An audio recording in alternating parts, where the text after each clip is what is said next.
चलिए, तो मैं यहाँ पे टॉपिक अब नेक्स्ट पढ़ाने वाला हूँ, effect of frequency of incident light on stopping potential. On stopping potential, ठीक है। तो लास्ट क्लास में हम लोगों ने एग्जैक्टली क्या पढ़ा है? लास्ट क्लास में हम लोगों ने ये पढ़ा था कि हमारे पास दो फैक्टर्स हमने पढ़े। पहला हमने जो पार्ट पढ़ा था वो हमारे पास था कि effect of intensity of the incident light on the photo electric current. Okay, पहले हम लोगों ने ये पढ़ा था। इसके बाद हम लोगों ने पढ़ा था कि effect of potential difference on photo electric current. इसी में हम लोगों ने एक ग्राफ ये पढ़ लिया था जिसमें हमने इंटेंसिटी का वेरिएशन करते हुए सैचुरेशन करंट की वैल्यू को वेरी करके दिखाया हुआ था। Now the third thing is effect of the frequency of the incident light on the stopping potential, right.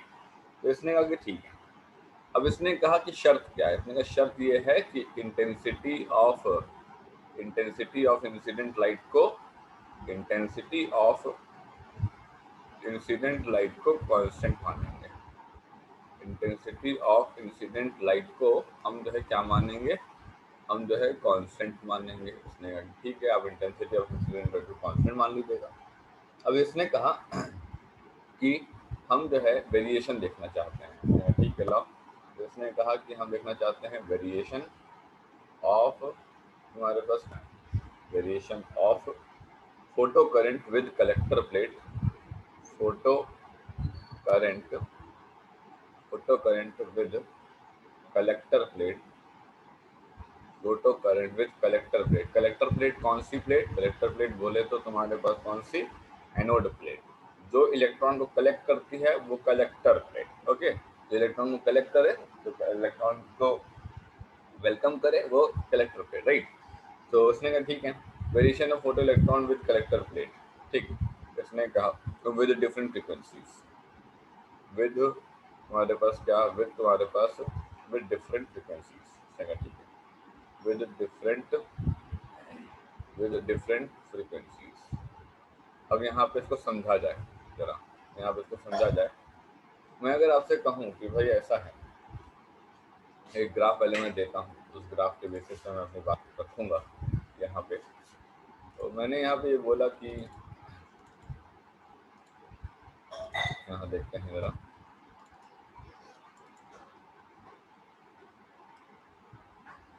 ये एक पर्टिकुलर ग्राफ है आपके पास, ठीक। अब ये पर्टिकुलर ग्राफ क्या कह रहा है हमसे? ये पर्टिकुलर ग्राफ हमसे ये कह रहा है कि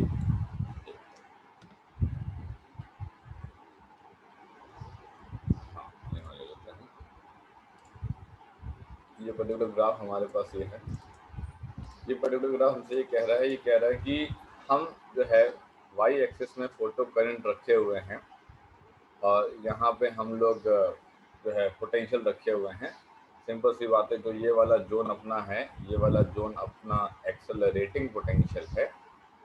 ये वाला अपना जोन जो है, ये अपना जोन एक्सेलरेटिंग पोटेंशियल है। ओके, ये वाला जोन अपना रिटार्डिंग पोटेंशियल है। रिटार्डिंग पोटेंशियल, एक्साइटिंग पोटेंशियल का मतलब मैं समझा चुका हूँ कि जब आप एनोड वाली प्लेट, कलेक्टर वाली प्लेट को कैथोड वाली प्लेट के रिस्पेक्ट में पॉजिटिव रखते हैं तो आप कहते हैं कि उस समय एक्सेलरेटिंग पोटेंशियल का जोन है।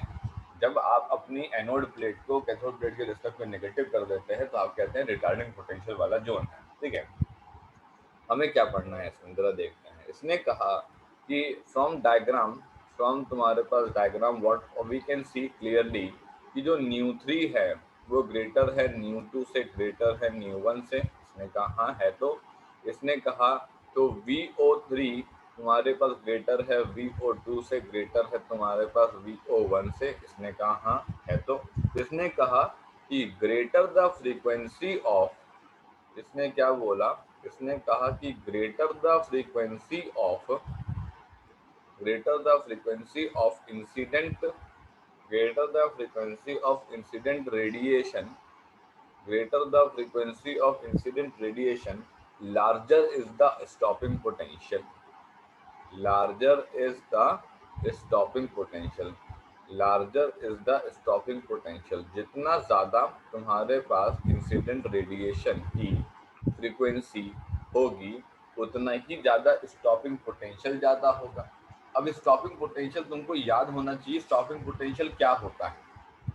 हम लोग जब प्लेट एनोड को प्लेट कैथोड के रिस्पेक्ट में नेगेटिव कर देते हैं तो हमारी इच्छा यह होती है कि हम इलेक्ट्रॉन को अब अपनी तरफ आने से रोकें। इलेक्ट्रॉन दौड़े दौड़े चले आ रहे थे हमारी तरफ, हमें उन्हें रोकना है। तो हम अपना जो है एनोड प्लेट का पोटेंशियल और नेगेटिव और नेगेटिव और नेगेटिव और नेगेटिव करते चले जा रहे थे। इसने कहा स्टॉपिंग पोटेंशियल वो पोटेंशियल है जिस पे सामने से आने वाला मैक्सिमम काइनेटिक एनर्जी प्रोड्यूस करने वाला जो इलेक्ट्रॉन है वो भी अपने घुटने टेक दे और हार जाए मेरे सामने, है ना। वो पोटेंशियल को हम स्टॉपिंग पोटेंशियल बोलते हैं। इसने कहा ठीक है। अब इसने कहा कि V01 कॉरेस्पॉन्ड करता है तुम्हारे पास न्यू1 को, V02 कॉरेस्पॉन्ड करता है न्यू2 को, V03 कॉरेस्पॉन्ड करता है तुम्हारे पास इसको। इसने कहा हाँ करता तो है।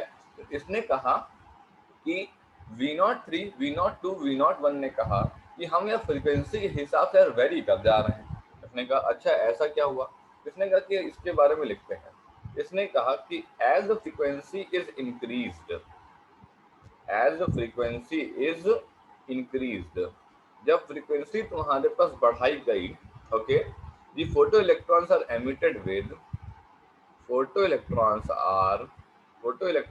are emitted with emitted with emitted with greater kinetic energies, with तुम्हारे पास greater kinetic energies, photo electrons are emitted with greater kinetic energies, ज़्यादा काइनेटिक एनर्जीज तो तुम्हारे पास आई। इसका मतलब है जब मैं फ्रीक्वेंसी बढ़ा रहा था तो इसका मतलब है कि जो इलेक्ट्रॉन्स निकल रहे थे कैथोड प्लेट से अब वो ज़्यादा ही शक्तिशाली इलेक्ट्रॉन निकल रहे हैं। ज़्यादा ही शक्तिशाली इलेक्ट्रॉन्स को निकलने के लिए एनोड प्लेट को बताया गया कि भाई तुमको अपना जो पोटेंशियल नेगेटिव वैल्यू जो तुम रखते हो ना सी के रिस्पेक्ट में उससे और नेगेटिव करो क्योंकि भाई बहुत शक्तिशाली लोग आ रहे हैं। तो इन्होंने कहा अच्छा as frequencies increase photo electrons are emitted with greater kinetic energies, okay, and क्या नाम है ये हो गया तुम्हारे पास, ठीक है। so that retarding potential, so that retarding potential, अब जो बात तुम्हारे पास आई किसकी बात आई, so that retarding potential needed to stop, so that retarding potential तुम्हारे पास needed to stop photoelectrons, so the retarding potential needed to stop photoelectrons, okay, is also greater, is also greater, is also वापस क्या greater। बात समझे मैंने exactly क्या बताया इस diagram में। मैंने इस डायग्राम में ये बताया कि मैं intensity of the incident light को तुम्हारे पास यहाँ पे कांस्टेंट रखते हुए अपनी बात को आगे बढ़ा रहा हूँ। उसने कहा अच्छा मैं क्या कर रहा हूँ, मैंने क्या बताया कि मैंने फ्रीक्वेंसी इस बार जो है चेंज करी है। मैंने न्यू3 को न्यू2 से ज़्यादा, न्यू2 को न्यू1 से ज़्यादा करा। जब आप फ्रीक्वेंसी ज़्यादा रखते हो तो आपका स्टॉपिंग पोटेंशियल ज़्यादा दिख रहा है। ऐसा क्यों हुआ, फ्रीक्वेंसी को जब बढ़ाया गया तो फोटो इलेक्ट्रॉन्स जो कैथोड प्लेट से जो एमिट होते हैं अब वो जो काइनेटिक एनर्जी प्रोड्यूस कर रहे हैं वो कुछ ज़्यादा ही काइनेटिक एनर्जी है ना। अब वो ज़्यादा ही काइनेटिक एनर्जी है तो ज़्यादा काइनेटिक, अब स्टॉपिंग पोटेंशियल में कहा था कि हमारा लॉजिक ये है कि हम वो नेगेटिव वैल्यू है तुम्हारे पास एनोड प्लेट की जो कि मैक्सिमम काइनेटिक एनर्जी वालों को रोकने के लिए लगाए जाते हैं।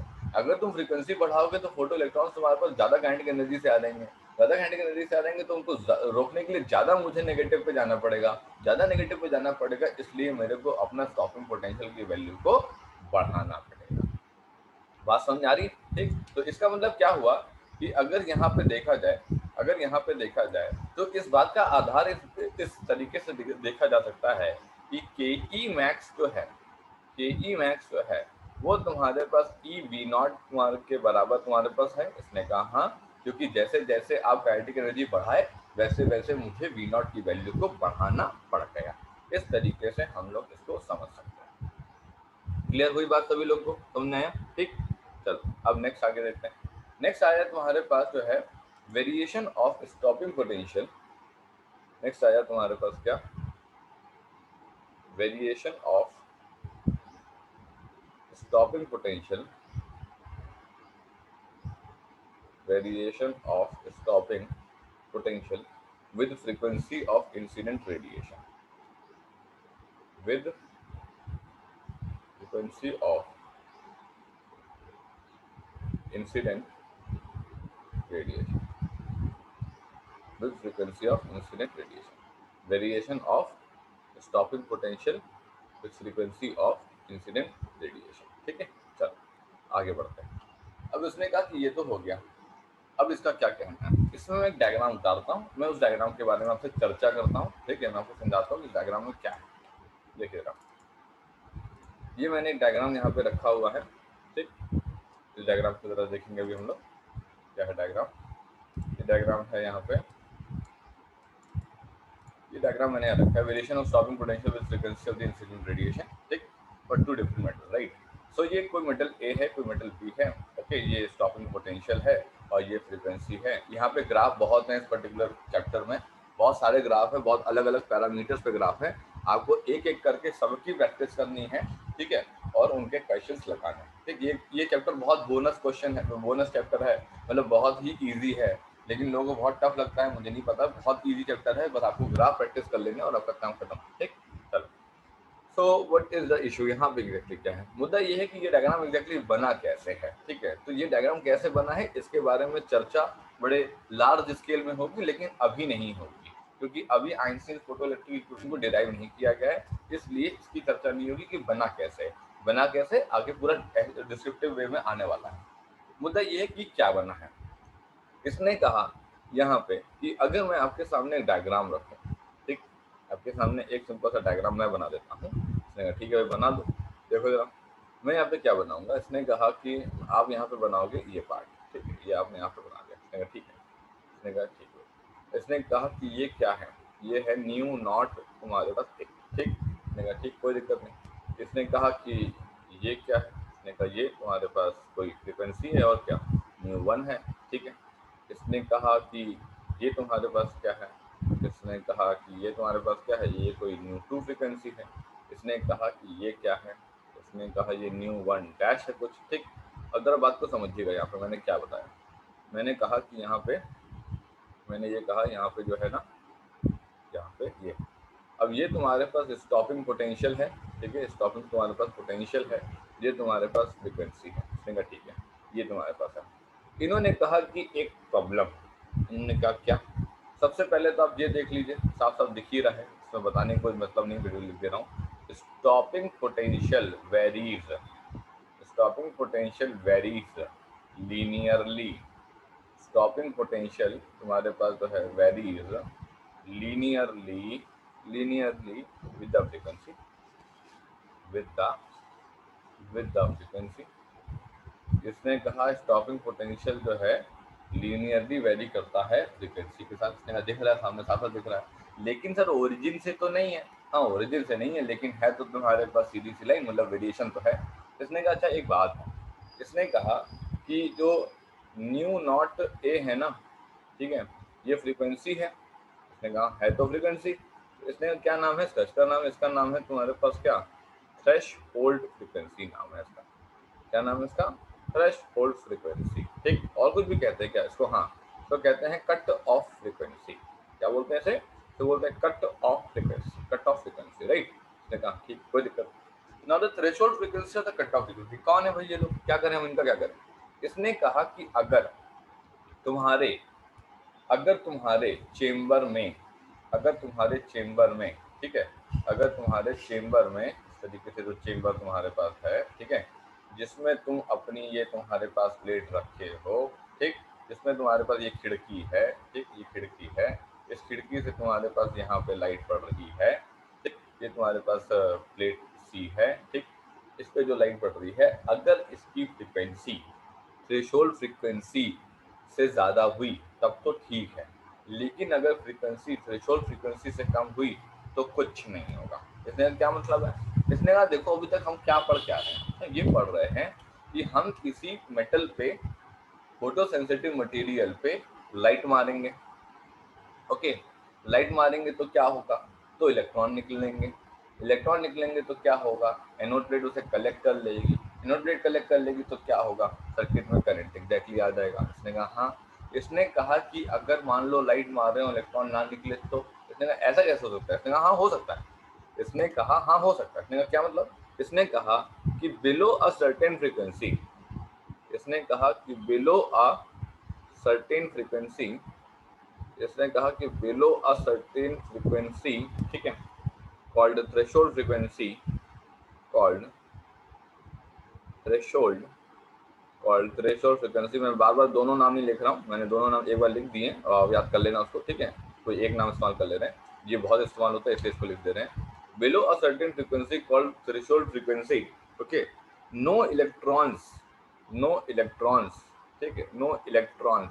कितने इलेक्ट्रॉन्स क्यों, फोटो इलेक्ट्रॉन बोलो, हाँ यार फोटो इलेक्ट्रॉन बोलो, फोटो इलेक्ट्रॉन्स, ठीक है, photo electrons will emit from, will emit from, will emit from cathode plate, will emit from cathode plate। क्या बोला इसने, ध्यान से सुनना। इसने कहा कि तुम लाइट जो मार रहे हो, मारो, लाइट मारो तुम, ठीक, लाइट जो तुम मार रहे हो ना, वो लाइट किसी पर्टिकुलर सर्टेन फ्रीक्वेंसी की होगी। क्योंकि देखो अभी हम एग्जैक्टली क्या पढ़ रहे हैं, हमें चार चीजें पढ़नी है, बात को समझना। हमें चार चीजें पढ़नी है, हमें रेडिएशन का वेव नेचर पढ़ना है, रेडिएशन का पार्टिकल नेचर पढ़ना है, मैटर का वेव नेचर पढ़ना है, मेटल का पार्टिकल नेचर पढ़ना है। तो मिला के चार अलग अलग चीजें हमको डिस्क्रिप्टिव वे में यहाँ समझनी रहेंगी। इस चैप्टर का नाम है dual nature of radiation and matter. Radiation के दो चेहरे, मैटर के दो चेहरे, ठीक है, ये दो दो चेहरे हैं। हम लोग इस समय रेडिएशन का हम लोग वेव चेहरा पढ़ रहे हैं, ठीक है।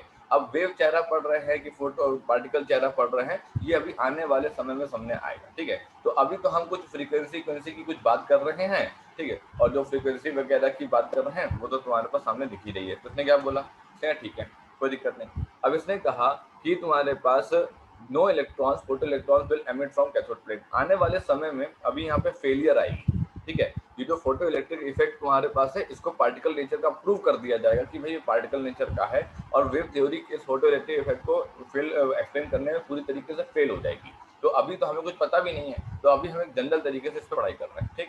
इसने क्या बोला, इसने कहा कि no electrons, photo electrons will emit from the cathode plate. कोई पर्टिकुलर तुम्हारे पास इलेक्ट्रॉन या फोटो इलेक्ट्रॉन तुम्हारे पास कैथोड प्लेट से तुम्हारे पास नहीं निकलेगा। इसने कहा अच्छा ठीक है।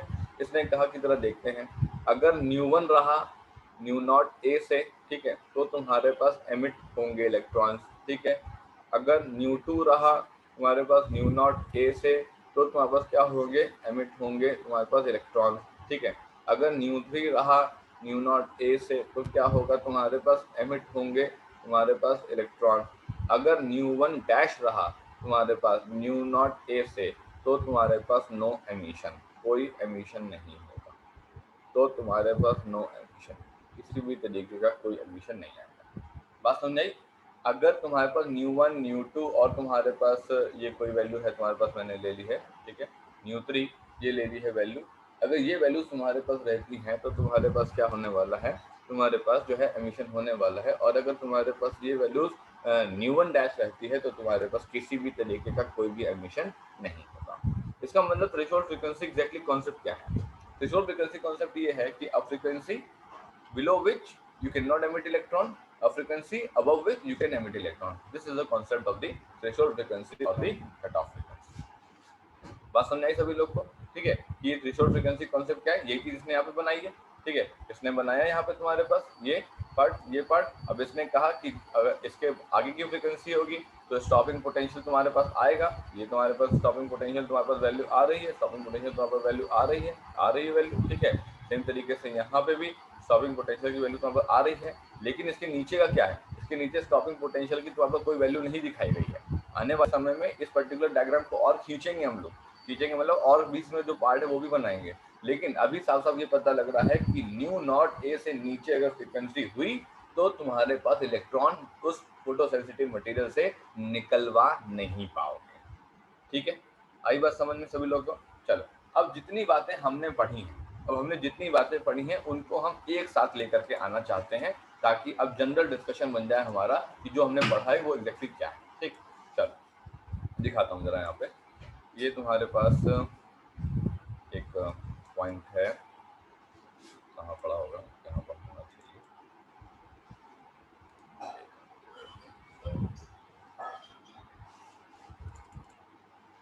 Laws of photo electric effect के नाम से ये रहेगा 22।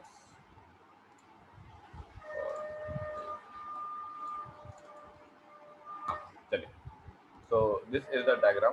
ठीक, देखिए जरा, मैं यहाँ पे पूरा इसको बड़ा कर देता हूँ। चलिए, now you need to understand all the points one by one. So मैं यहाँ पे हेडिंग डाल दे रहा हूँ पहले बड़ी सी। ठीक है, laws of photo electric effect.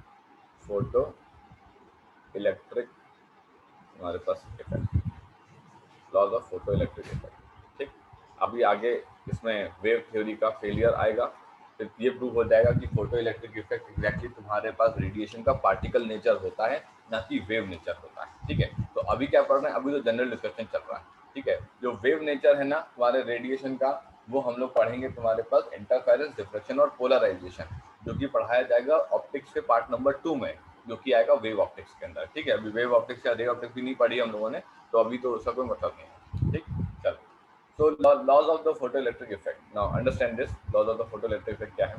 सबसे पहले क्या है, for a given frequency of the incident light, अगर कोई फ्रीक्वेंसी हमें इंसिडेंट लाइट की गिवन है, number of the photo electrons emitted is directly proportional to the intensity of the incident light.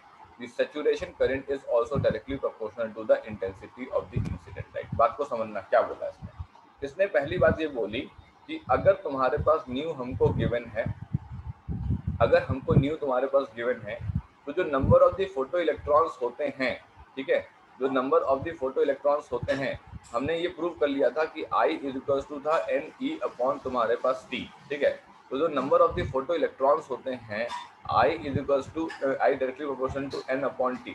Number of the photo electrons हैं जो कि यहाँ पे N है, emitted is directly proportional to the intensity of the incident light. The saturation current is also directly proportional to the intensity of the incident light। दो बातें यहाँ पे बोली है, मैं आपको थोड़ा सा फ्लैशबैक में लेके चलता हूँ और आपको बताता हूँ कि ये बात तो हम पढ़ के आ चुके हैं ऑलरेडी। देखो कहाँ पढ़े थे हमने यहाँ पे शुरुआत करी थी इसको पढ़ने के लिए, ये रहा पार्ट। ठीक, हमने जब आपको ये पढ़ा था कि effect of the intensity of the incident light on the photo electric current, हमने आपको ये बताया था कि मैं यहाँ पे दो बातों को यहाँ पे फिक्स कर दे रहा हूँ। कौन सी दो बातों को फिक्स कर दे रहे हो, मैं पहली बात तो फ्रीक्वेंसी को फिक्स कर दे रहा हूँ, इसका मतलब मेरी फ्रीक्वेंसी फिक्स हो गई है। पर्टिकुलर जो मेरे पास लाइट मारे हो तुम सोर्स से, उसकी फ्रीक्वेंसी फिक्स है, ठीक, वेरिएबल नहीं है।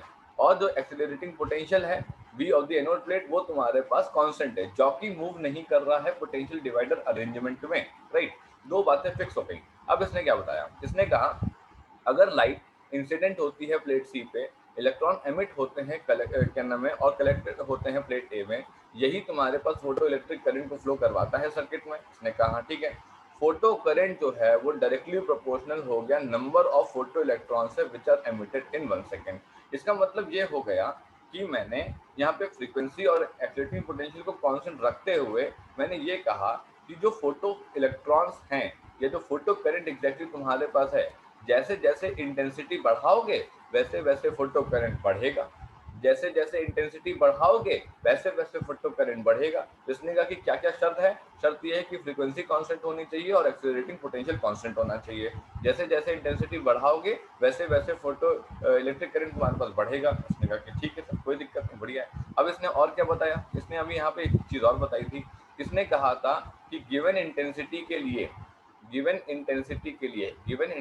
के लिए तो सैचुरेशन करंट है वो भी तुम्हारे पास फिक्स हो जाता है। उसने कहा ठीक है, कोई दिक्कत नहीं। एक डायग्राम में आपको यहाँ पे दिखाता हूँ। जब हम इंटेंसिटी को वेरी करते हैं तो सैचुरेशन करंट ऊपर चला जाता है, जब इंटेंसिटी को बढ़ाते हो तो सैचुरेशन करंट ऊपर चला जाता है। इसने कहा इसका मतलब ये हुआ कि सैचुरेशन करंट जो है वो इंटेंसिटी के साथ साथ तुम्हारे पास बिहेवियर करता है। तो इसने क्या बोला, इसने हमको दो बातें समझाई थी। इसने क्या समझाई, इसने कहा कि अगर फ्रीक्वेंसी तुम्हारे पास कांस्टेंट है, अगर फ्रीक्वेंसी कांस्टेंट है तो जो number of the photo electron जो हैं जो कि कैथोड प्लेट से निकल रहे हैं वो इंटेंसिटी के डायरेक्टली प्रोपोर्शनल है।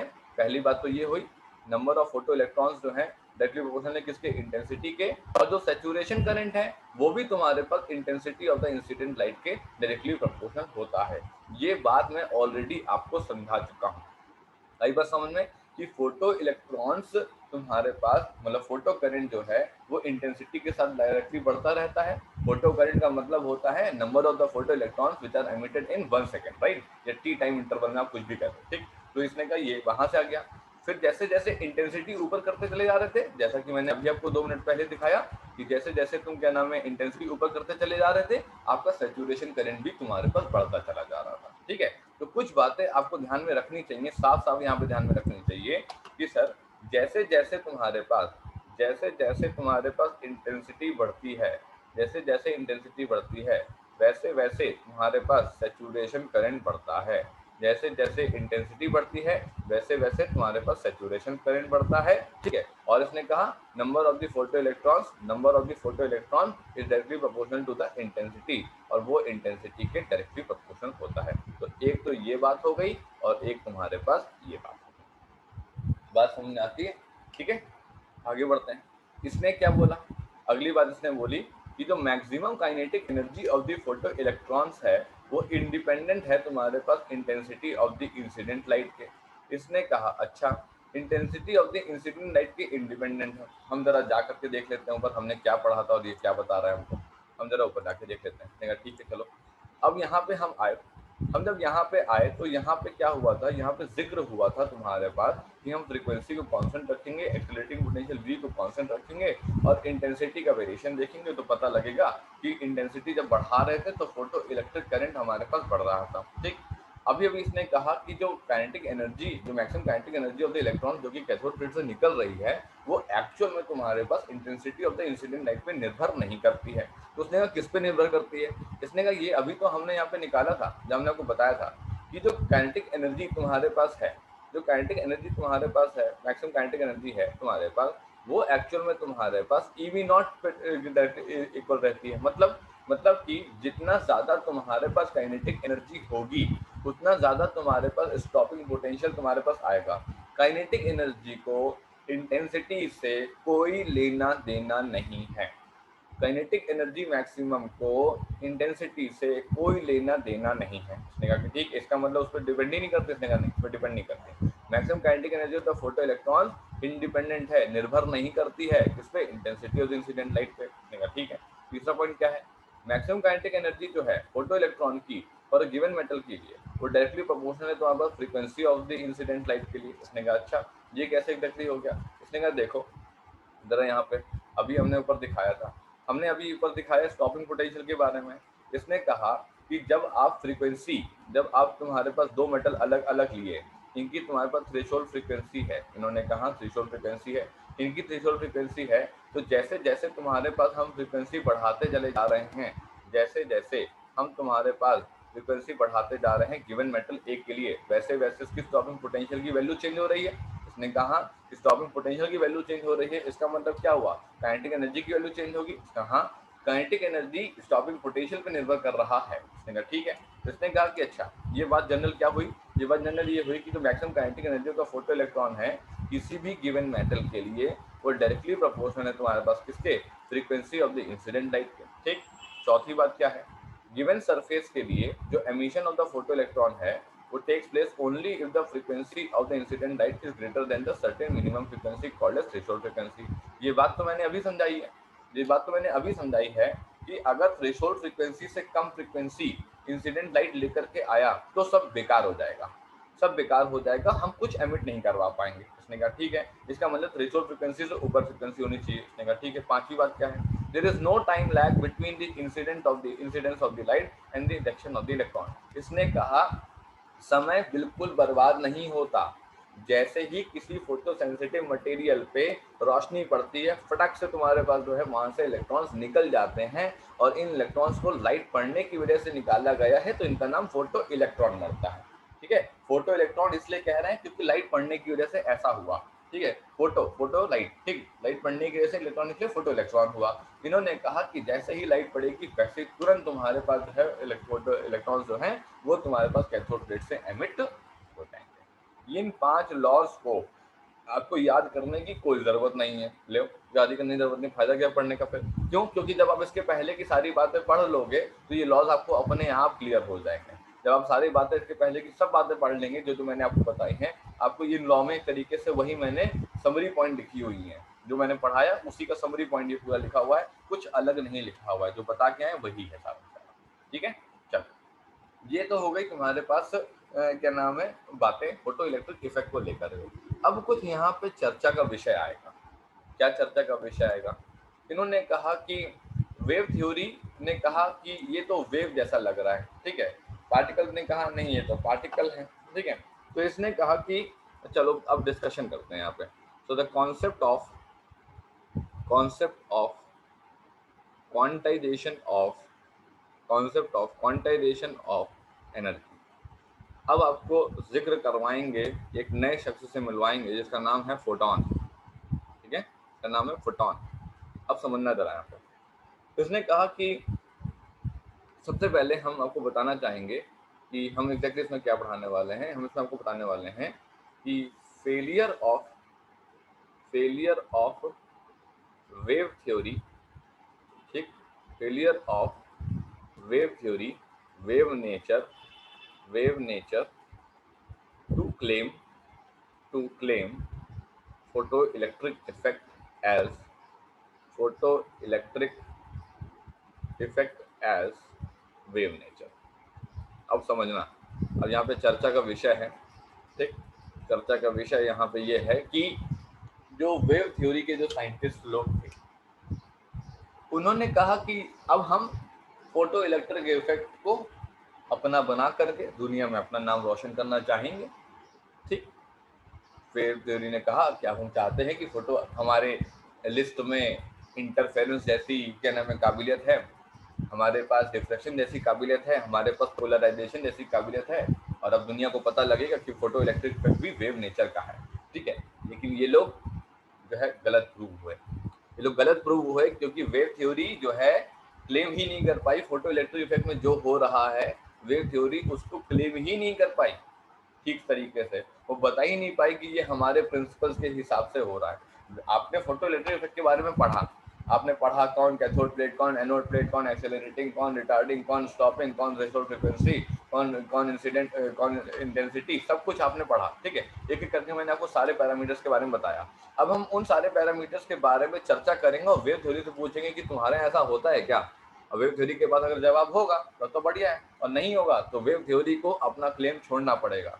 वेव थ्योरी अपना क्लेम छोड़ेगी तो पार्टिकल थ्योरी आ जाएगी, वो कहेगी चलो वेव थ्योरी हार गई है फोटो इलेक्ट्रिक इफेक्ट को अपना बनाने के लिए, अब मैं फोटो इलेक्ट्रिक इफेक्ट को अपना बनाऊंगा और अपने सारे पॉइंट रखूंगा, ठीक। चल, अब चर्चा का विषय है, इन चर्चा के विषय में कुछ पॉइंट्स आपके सामने आएंगे, कुछ बातें आएंगी, साइंटिस्ट लोगों के कन्वर्सेशन की कुछ बातें आएंगी जो उन्होंने करी होंगी कभी, है ना, फिर दुनिया को पता लगी और दुनिया ने इसको समझा, ठीक है।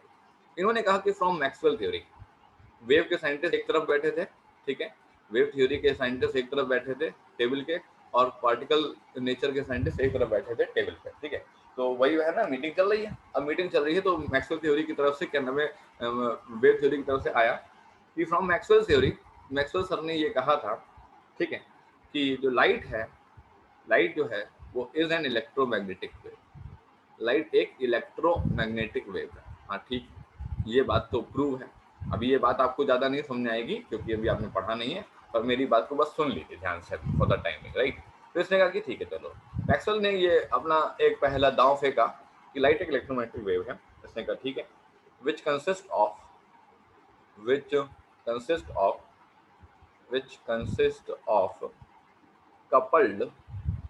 coupled electric and magnetic fields, electric and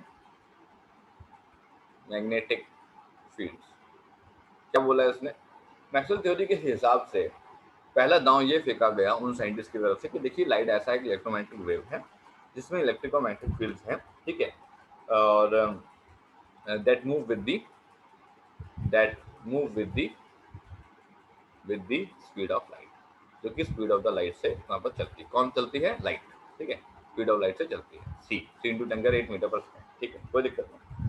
तो फिर बात आगे बढ़ी, इसने कहा कि ठीक है, अब हम अपना पहला हटा देते हैं, सीधे होते हैं, अब हम अपना पहला दांव फेंकेंगे, ठीक है। साइंटिस्ट ने कहा कि अब हम अपना पहला दांव फेंकेंगे। इसने कहा कि व्हेन लाइट इज इंसिडेंट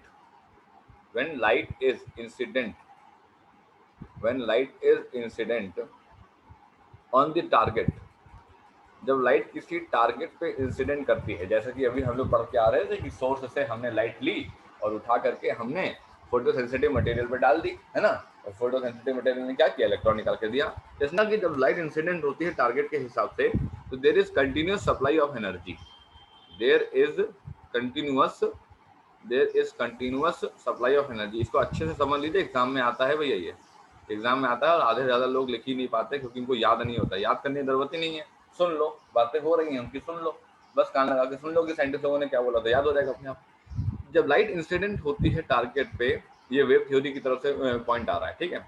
एक तुम्हारे पास आरोपी है और एक तुम्हारे पास क्या नाम है, दूसरा वो है, ठीक है, अदालत में काम चल रहा है, ठीक।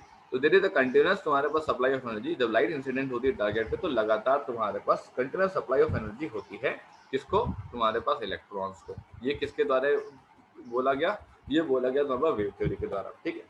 इसने कहा आगे इन्होंने अपनी दलील दी कि भाई लाइट ऑफ ग्रेटर इंटेंसिटी, इसने कहा कि लाइट ऑफ तुम्हारे पास ग्रेटर इंटेंसिटी, जितनी ज्यादा तुम्हारे पास इंटेंसिटी होगी, ठीक है, शुड तुम्हारे पास impact greater kinetic energy, should impact greater तुम्हारे पास kinetic energy to liberated electrons, to तुम्हारे पास जो है लिबरेटेड इलेक्ट्रॉन्स। इसने क्या बोला? इसने कहा कि ऐसा है, जब लाइट तुम्हारे पास टारगेट पे पड़ती है, वेव थ्योरी के जो साइंटिस्ट का पैनल जो बैठा हुआ था, ठीक है, वो उसने बोला कि जब लाइट टारगेट पे पड़ती है तो कंटिन्यूअस सप्लाई एनर्जी होती है इलेक्ट्रॉन्स को, ठीक है। लाइट ऑफ ग्रेटर इंटेंसिटी का मतलब ये हुआ कि लाइट जो है अपने साथ ग्रेटर काइनेटिक एनर्जी लेकर के आ रही है, ठीक है, और ये तुम्हारे पास इलेक्ट्रॉन्स को मिलेगी। इसने कहा ठीक है। तो इन्होंने फिर इंटेंसिटी ऑफ लाइट को एनालिटिकली भी बता दिया। इसने कहा कन्विंस हो जाओ बस किसी तरीके से तो मजा आ जाएगा, हमारी एक और उपलब्धि हो जाएगी। इसने कहा इंटेंसिटी ऑफ लाइट को हम यहाँ समझाना चाहेंगे। अब ये टॉपिक आपने कभी नहीं पढ़ा है, इंटेंसिटी ऑफ द लाइट को आपने नहीं पढ़ा है, क्योंकि ये आपको उसमें पढ़ाना था मेरे को ईएम वेव में, ठीक है। अब ईएम वेव तो चैप्टर ही नहीं पढ़ा है, तो आपको नहीं पढ़ा है आपने। मेरी बात को समझो यहाँ पे जरा। इंटेंसिटी ऑफ लाइट को कैसे एक्सप्लेन किया गया? इसने कहा कि भाई ये तुम्हारे पास कोई एरिया था, ये तुम्हारे पास कोई था, यहाँ पे रोशनी पड़ रही थी, यहाँ पे रोशनी पड़ रही थी, ठीक है। तो इसने कहा कि ये वाला एरिया ले लो, छोटा सा ये एरिया ले लो। इसने कहा ठीक है। इसने कहा ऐसे एक्सप्लेन किया गया है कि energy per unit area, energy per unit area, ठीक, per unit time, per unit area per unit time. इसने कहा इंटेंसिटी को ऐसे एक्सप्लेन किया गया है, वेव थ्योरी के साइंटिस्ट ने ऐसे बताया। इसने कहा अच्छा ठीक है, सुन लेते हैं आपकी बात। इसने कहा सुन लीजिए, ई अपॉन तुम्हारे पास एरिया और तुम्हारे पास टाइम, बोले तो जूल पर तुम्हारे पास मीटर स्क्वायर और तुम्हारे पास सेकंड। उसने कहा ठीक है, जूल पर सेकंड तो वॉट होता है, तो उसने कहा वॉट पर तुम्हारे पास मीटर स्क्वायर। उसने कहा ठीक है सर, कोई दिक्कत नहीं, बढ़िया है। अब काइनेटिक एनर्जी के बारे में ये बोला गया कि ज़्यादा इंटेंसिटी देंगे, ज़्यादा काइनेटिक एनर्जी तुम्हारे पास इलेक्ट्रॉन्स को आएगी। फोटो इलेक्ट्रिक इफेक्ट ने कहा कि अब मेरी बात सुनो, ठीक है, फोटो इलेक्ट्रिक इफेक्ट, ठीक है, फोटो तुम्हारे पास electric effect, photo electric effect तुम्हारे पास क्लेम। इसने कहा कि अब मेरे बारे में सुनो। अब जो दूसरा पैनल बैठा था उसने अपनी बात कही। उसने क्या कहा? उसने कहा वेव थ्योरी लोग, आपकी बात हो गई है, अब हम अपनी बात शुरू करें। उसने कहा शुरू करें, बिल्कुल शुरू करें। तो काइनेटिक एनर्जी मैक्सिमम, ठीक है, kinetic energy maximum in photo electric effect, ठीक है, ये तुम्हारे पास पीईई, मैं बार बार नहीं लिख रहा हूँ, बड़ा बड़ा पीईई लिख देना, ठीक है। Kinetic energy maximum in photo electric effect does not depend upon, does not depend upon, does not depend upon intensity of light.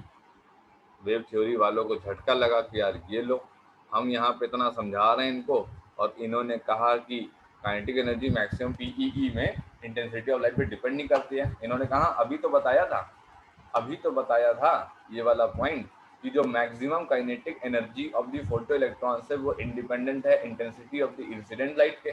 अब वेव थ्योरी का पहला दाव यहाँ पे फेल हो गया। वेव थ्योरी ने जो पहला दांव फेंका था कि हम फोटो इलेक्ट्रिक इफेक्ट को अपना बना लेंगे और दुनिया में इसकी क्या नाम है वाहवाही लूटेंगे कि ये हमारे वेव थ्योरी के हिसाब से है, ये पहला दांव यहाँ पे फेल होता है, ठीक। उन्होंने कहा था कि जब लाइट वहाँ पर टारगेट पे पड़ती है तो कंटिन्यूस सप्लाई ऑफ एनर्जी होती है इलेक्ट्रॉन्स को, जितनी ज़्यादा इंटेंसिटी होगी तो उतना ही ज़्यादा काइनेटिक एनर्जी मिलेगा इलेक्ट्रॉन्स को, ठीक है, और उतनी ज़्यादा काइनेटिक एनर्जी के साथ तुम्हारे पास वो मतलब एनर्जी मिलेगी और उतनी ज़्यादा काइनेटिक एनर्जी के साथ इलेक्ट्रॉन्स उससे एमिट होंगे तो वहाँ पर कैथोड प्लेट से। ऐसा दाव उन्होंने फेंका था। फोटो इलेक्ट्रिक इफेक्ट ने आकर के पहला क्लेम किया ऐसा है सर हमारे यहाँ तो काइनेटिक एनर्जी इंटेंसिटी पे डिपेंड नहीं करती। अब इनका मुंह बन गया वेव थ्योरी वालों का। वेव थ्योरी ने कोई बात नहीं, हम आगे कैसे मानेंगे, हम दूसरी बात करते हैं। ऐसा कहा ठीक है, और दूसरी बात करते हैं, चलो अब तुमको फिर से हराने की कोशिश करेंगे। अब ये फिर आ गए, ठीक है। अब इन्होंने कहा कि इफ अ सफिशिएंटली, सुनना जरा ध्यान से, इनका वेव थ्योरी का क्लेम क्या था, ठीक है। वेव थ्योरी का तुम्हारे पास जो है क्या क्लेम था, वेव थ्योरी क्लेम नंबर 2, ठीक है। वेव थ्योरी ने अपना दूसरा दांव फेंका, उन्होंने कहा कि इफ अ सफिशिएंटली